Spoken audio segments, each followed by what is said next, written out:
Hello and welcome to Weeball Podcast. I'm Luke Crummage. Joining me as always is Tyler DeSena. We are back. Another incredible week of NFL action, and we're here to talk about it. But Tyler, there is an elephant in this room, and it is an elephant that we are big fans of. And his name is Tyson Bagent. I think you can argue that it's the Ram in the room, actually, or the Bear in the room based on, college or pro. But no, obviously, Tyson Bagent got his first NFL action, scored a touchdown, had some really nice plays. And obviously, we just first off want to say congratulations to Tyson, our first ever guest on this show. It was great being able to speak to him. We've been in contact with him and, Greg, his agent, and it's just been an awesome experience with those guys. So shout out to both of them. And we couldn't be happier for Tyson. Obviously, it came with a loss at the end of the day, but we're just really, really excited to see that, our guy really got to, show off some of his skills in the spotlight.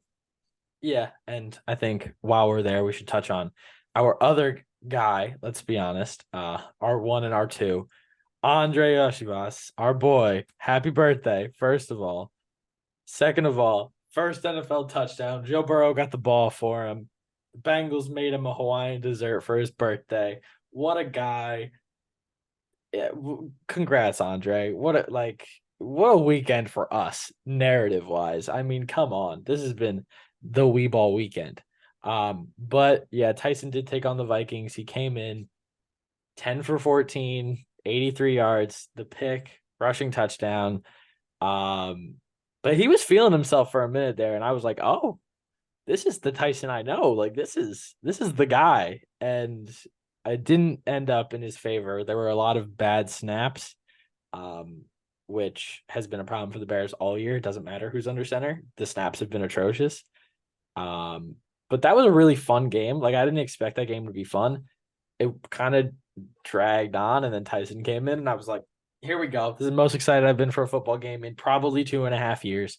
But yeah, that's really all I have to say about the Bears game. Well, I'm just so happy for our guy. I'm going to move on, Tyler, because I feel like I do have to address this. The Giants played differently for Tyrod Taylor than they did for Daniel Jones. Oh, beyond a shadow of a doubt. I mean, that game was, it was close the entire way through. And obviously, the Giants offense didn't get production when they needed it the most. And they did end up losing a game where they allowed 13 points, I believe, something like that. 14 points. They did end up, losing that game. However, they do play differently when it seems like it's a fact. Like, I think Tyrod Taylor, Luke and I were talking about this, by the way. I think there's not many quarterbacks, if any, with a better aura than Tyrod Taylor. That guy just rocks. He's got like the full sleeves, the gloves, confidence. Yes, and I love his relaxed drop back. The whole thing is just awesome. And we're in the one parallel universe where Tyrod Taylor isn't a star quarterback and everyone's favorite player. So, it sucks to live here. But at the same time, yeah, no, it does seem different. And I know a lot of people are mad, the Giants lost, but I think this is a building block. Saquon Barkley way more effort. Plays. There was great effort. The offensive line looked competent late in that game and was, opening up gaps in the run game. And without John Michael Schmitz and without Andrew Thomas, you get those two guys back. That line, if it plays like that every night that's a top defensive line in the NFL. The Bills are a team. They're a team that can be run on. That this is something that can happen, but a lot of teams don't take advantage of it because the Bills, as much as you might not love some of the personnel there, they get physical up front. And the fact that the Giants were able to counter that with backup alignment in so many spots, we might be looking at this line down the stretch if they continue to play this way and think, hey, maybe this is a line that does have John Michael Schmitz, Andrew Thomas, Evan Neal. Maybe the name value will start producing for itself. Because honestly, with the names on that line, they should be a lot better than they are right now. And, they showed up as a pretty good offensive line against the Bills. I mean, Justin Pugh, straight off the couch. Incredible intro. Straight off the couch. Incredible intro. I love Justin Pugh. I've always been a big Justin Pugh fan. I thought he was going to be the next big thing in New York. Didn't work out. He's back a decade later. I'm very happy for him to be back with the Giants. I think he's the leader that offensive line was missing. Last year it was Feliciano, who wasn't good. Like John Feliciano wasn't good for us, but he was a leader and like a emotional leader on that offensive line, and it worked out well enough to get us through the season. And I think that's what Pugh's going to do for us once the other two guys and Josh, I don't know how to say his last name, starts with an E. I'm so sorry, but he's looked really good as a young guard. He looked like the best offensive lineman that we had up until this point, and now the whole line's kind of playing decently together. But the Giants are definitely on the upswing. I don't know if that's a great thing, and it looks like Daniel Jones will be out for a little bit longer, as they did try out 2 quarterbacks today.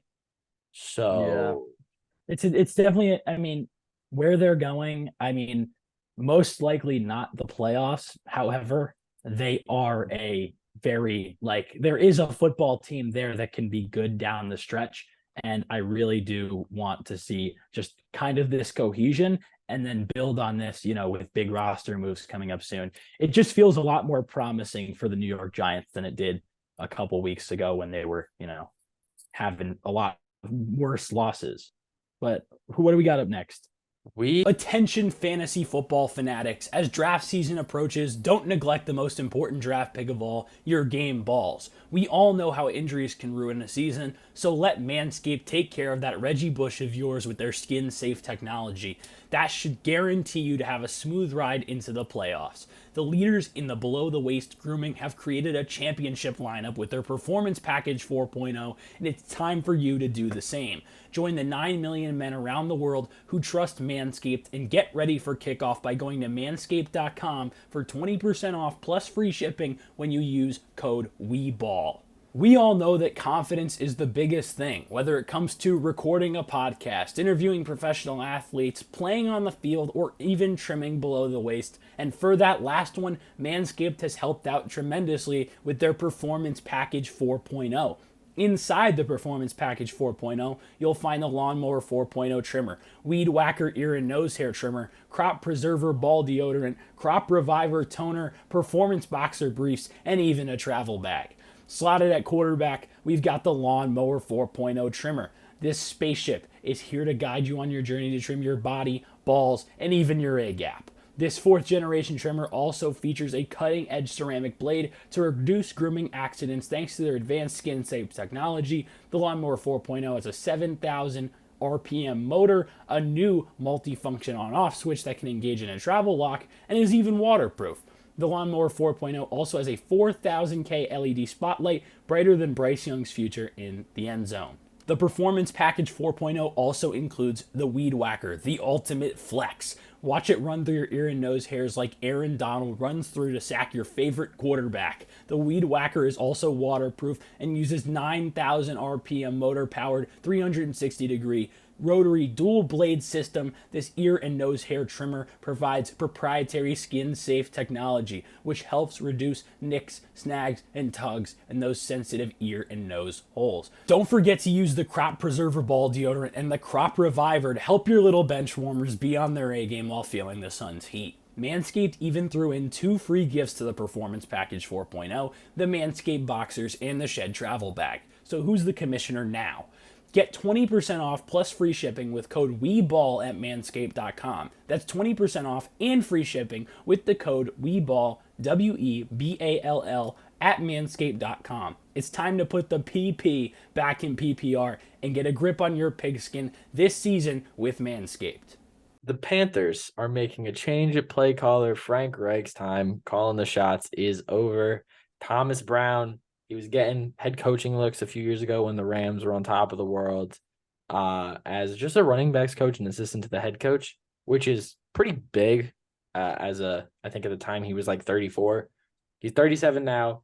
He's like a predominantly known offensive guy in the NFL. I'm very excited for this. I think there's a big change coming as to how they call the game in general. They have a bye week this week. Maybe this is the thing that Bryce needs because he looked pretty good against Miami. Yeah, obviously Miami's really nice defense plays. wasn't full strength. And they haven't been really all season. They haven't played fantastic, but to see him against those Fangio defenses, which typically change up looks, playing well, at least early on when his offensive line was giving him time. And, a lot of it was on script kind of like scripted stuff early in games, but still to see him executing that game script at a high level is really cool. But the thing that I'm interested with Thomas Brown is I remember when he interviewed for the Dolphins head coaching job that Mike McDaniel ended up getting, a lot of people talked about him as, one of these up and coming head coaching candidates in the league, but they didn't talk about him as an up and coming play caller because obviously that's McVay's job in LA. But they talked about him as like a leader of men and a player development guy who led to the success of a lot of players. I know he was the running backs coach in Los Angeles. I know he had some other offensive assistant stuff, but players swear by him. And I remember, I think it was Pelissero said that he got comparisons to a young Mike Tomlin. So I wonder if this is the kind of push that Bryce needs, not necessarily just as a play caller, but also as somebody he might gel more with than Frank Reich. I mean, obviously, the age difference is going to be a significant amount less. Like you said, Thomas Brown is one of the youngest coordinators now in the league. And I'm really intrigued to see what that brings. I don't think we've really seen him play call at this level unless there were times that, you have like a little bit of a ghostwriter at play caller there in LA for preseason games or something. But, I'm really excited to see what Thomas Brown brings. I think he can be a really good play caller. Obviously, if you're coming from that McVay kind of tree, if he picked up any of that stuff, then it could be really fun for Bryce Young. We know there are overarching issues with this roster. The offensive line has played not good at all. The receivers, Adam Thielen's had a good season, but he's not separating at the level you'd like to see, and Bryce Young is not getting many easy looks. So if there's any way to increase those with a new play calling option, I'm really excited to see what it brings.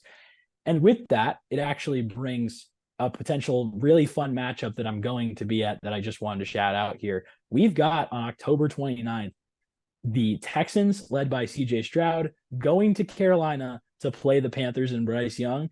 And if we see Bryce Young kind of have an upswing over the rest of this month, that could be a really fun matchup. Yeah, that will be fun. I think no matter what, that's just going to be like kind of electric. Isn't it in Charlotte too? Yeah, in North Carolina. I'm going for a sports management trip, but we are going to that game.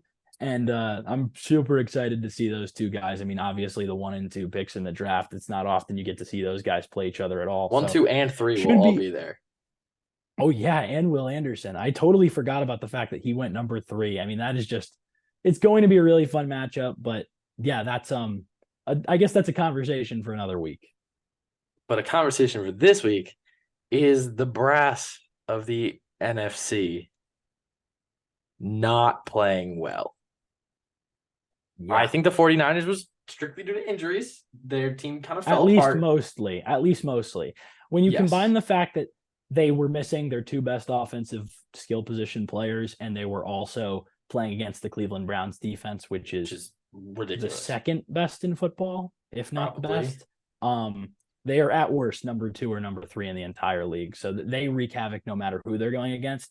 And when it's Brock Purdy without a lot of the stuff that makes that 49ers offense go, as much as I actually think Brock Purdy's playing at a really high level, it's really hard when you play in a Shanahan-based system that is so weapons heavy without the guys that really make it run. So, yeah, really. On the other hand, a really tough loss for the 49ers.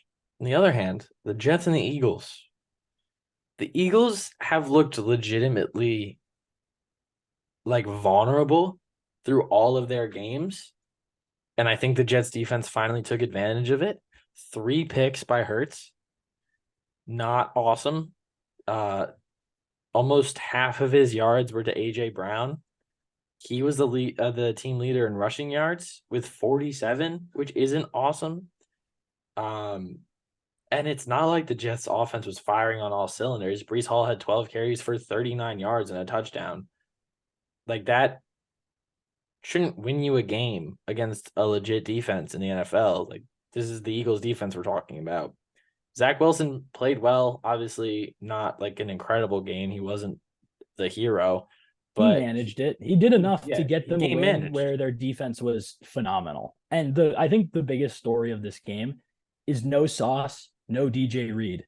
That is at worst a top 5 cornerback duo in the league. Both of them were out and the Eagles got shut down. And I think this just kind of shows what we were talking about. I think it was a couple weeks back that this Eagles team, they need some cohesiveness. They need to string a couple wins together against good teams and just kind of figure out what it is that makes that offense tick, because they have all of the ingredients. And there are times where it looks awesome. The Washington game, Jalen Hurts, AJ Brown, like there are times where all of them look amazing, but there haven't been that many times where they've all looked amazing at the same time. And I think they're going to, by the end of the year, figure it out. But when you lose a guy who goes and becomes a head coach of another team, and Shane Steichen, who, for all intents and purposes, when he's had Anthony Richardson on the field, has made him look phenomenal. That's clearly somebody that you want to keep, and they weren't able to. And they also lose their defensive coordinator. So I think there's obviously a little bit of just lack of cohesion there, but I do think over time they're going to figure it out. It just comes down to when, because if they start, potentially going on a losing skid, there's a lot of teams that just seem to be moving around. We don't really know who could lock up home field to the NFC. There's so many games to go. Every team that looked like they were playing well early in the season has faltered at some point. And then, a lot of them have tough schedules coming up, as we're going to go into a little bit later with our game of the week. I mean, yeah, like you were saying with Steichen, I mean, he had Gardner Minshew throw for 329 yards this weekend against the Jaguars, who are not a bad defense. Like, this is not a bad team. The Jaguars looked much better the last 2 weeks than they have for most of the season, and they're starting to really get in form, which is nice to see, because I do really like that roster, and they're such a fun unit. There's not that much pure 1A star power, but there are Trevor Lawrence, obviously, but and ETN, there are so many, and ETN, but 1A, he's a really good player, but I'm talking there's not many this guy's top 5 or whatever. But there's so many guys where it's just wow, that's a really good contributing player. Christian Kirk is living up to that contract and potentially more than that. He's just playing really, really well since he got it. Calvin Ridley's been off and on, but the attention he draws, he's really not having bad games. ETN and Bigsby, obviously, that's a really cool running back duo. And on the defense, you've got guys like Fatukasi, Aluakon. You've got all these guys who make plays. You've got your secondary players. They have just so many guys who are feisty and play above their roles. The Jacksonville Jaguars are, in my opinion, always a sleeper, just because they have enough guys where it's if they can get hot at the right time. It kind of reminds me of the Heat when you're watching basketball, where it's just there's a bunch of really good role players, and it's the stars in, Trevor Lawrence are good enough that they can carry you if your contributors are willing to just put this much of the workload in. I 100% agree. I think they're just a good team. They're not a bunch of stars carrying a good roster or decent roster. This is a good football team. Yeah, and they have a good head coach. Yeah, they have a great head coach, and it's not stars and scrubs at all, which is just so huge. They're built for long-term success. They've put themselves in positions where they haven't overspent on a bunch of contracts, and the guys that they have paid have played really well. I think you're going to see more and more Jacksonville potentially become a free agent destination if they can start, bringing in playoff wins there, just because obviously it's still Florida, so no state income tax. There's so many pluses to also their stadium is a pretty nice one. It's one of the more underrated ones in the league. There's just a lot of good reasons to want to play there on top of what they're already establishing. So they're a really exciting team. And everyone who plays for Doug says they love playing for Doug. It is well known that he's a player's coach and on top of that, he's a championship pedigree. There's no reason to dislike Doug Peterson as a player, just because everything that you've heard has been positive, and the fact that it's not oh yeah, he's a cool players coach. Everyone talks about, Mike McDaniel, oh, he's a genius, but he doesn't have a ring yet. And I love Mike McDaniel. This obviously isn't slander to him, but I'm just saying that can be an opinion people have. Doug Peterson is a players coach who's really smart, and he has the ring. He's not. I think you could have went with Mike Vrabel. It would have been a better example. Is there one? But yeah, exactly. Let's go to the games of the week. I think it's about that time. You can go first this week for some obvious reasons. Go ahead, Tyler. Yeah, I think we know what I'm picking. This is a game that, as much as I want it to be game of the week, and I'm going to pick it, we just saw what the Bills did to the Dolphins a couple weeks ago, and the Bills have played terrible since.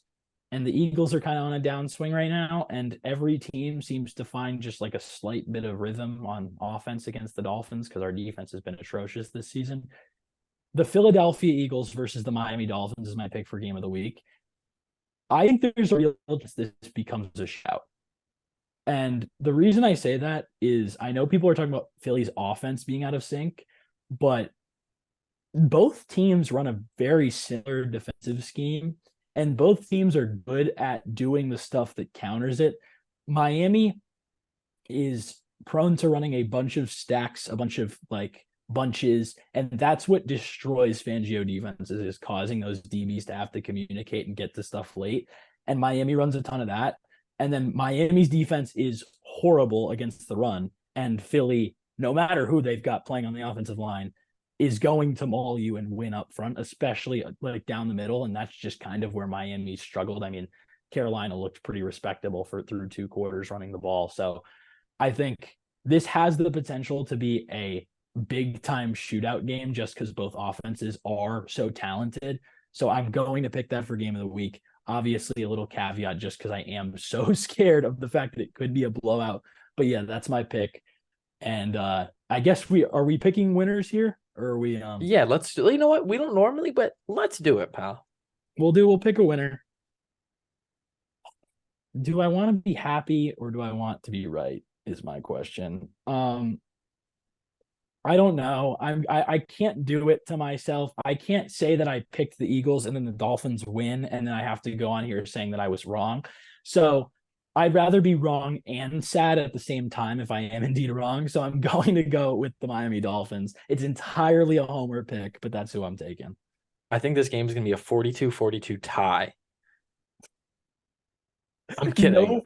No field goals, just touchdowns, and then in overtime, nobody scores. 14 touchdowns, and that's it. That's it. Once you get to overtime, defenses are there. I'm gonna pick the Eagles.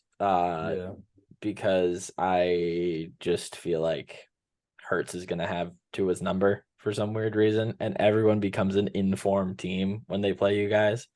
For at least the first 2 quarters. And I think if Philly's good for the first 2 quarters, unlike actual bad football teams, they won't fall apart. So I'm going to pick Philly.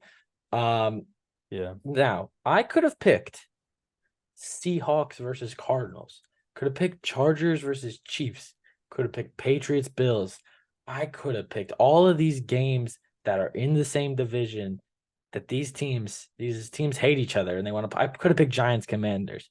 I did none of those things. I'm picking Bears, Raiders. We need some rationalization. I understand, but for those of us in the crowd here, in the audience who don't understand, please tell us why on earth are you picking Bears and Raiders? The Raiders are 3-3. They might be the worst 500 team I've ever watched play football. Oh, they're not good. Yeah. They've beaten like who? The Patriots? Okay. The Packers? Patriots. Okay. Who else? They lost to the Chargers. They lost to the Steelers, who are not very good. Like, this is not a good football team. And then the Bears, I don't think I have to rationalize this one. There's no Jimmy G this week. We think AOC is coming back. And that is Aiden O'Connell, not New York representative AOC. Just to be clear, this is not a political show. It's a football show. Although it is a funny nickname. It's a great nickname. It's a great nickname. It is incredible initials to have. And it's at Soldier Field. Tyson Bagent's the starter. Assuming that Justin Fields does not come back this week, you've got the Senior Bowl guy in Tyson Bagent, the Shrine Bowl guy in Aiden O'Connell. We could be in for a bit of a battle here. This could be a really fun time.